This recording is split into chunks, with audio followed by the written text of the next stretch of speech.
Hey, Andrew, do you want me to rotate this all the way around the other way? Mark Finney, a senior scientist with the U.S. Forest Service, is trying to better understand how wildfires can spread so rapidly. Right now, that's flowing in exactly the direction that the wind is blowing down this tunnel. He works at the Forest Service's Missoula Fire Sciences Laboratory in Montana, where controlled fires are ignited under a variety of conditions.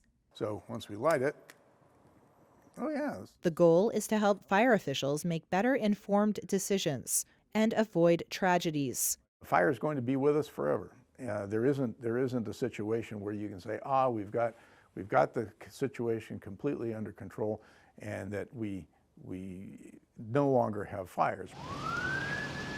The recent fires in California, but so many others that we've seen just in recent years, have a number of things in common. One, they start in a nearby wildland vegetation, fine fuel material, where it ignites and spreads very rapidly, and under very dry and windy conditions, it spreads quickly from a wildland situation into a more urban situation.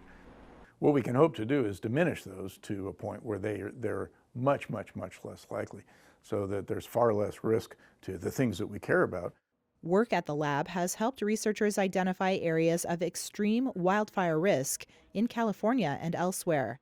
But Finney says his is really the last lab left devoted to studying wildland fire behavior. We have bigger and bigger questions and more consequences to society, our ecosystems and our communities from fire, and yet we have less and less resources to devote to scientific study of the subject.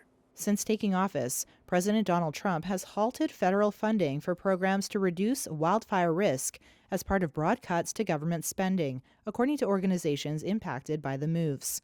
The Forest Service did not directly respond to a Reuters question about whether any Missoula lab staff were among the thousands of federal government workers laid off as part of Trump's effort to reduce the size of the federal government. It instead sent a statement from the U.S. Department of Agriculture, of which the Forest Service is an agency, saying that about 2,000 probationary employees from across the Forest Service had lost their jobs.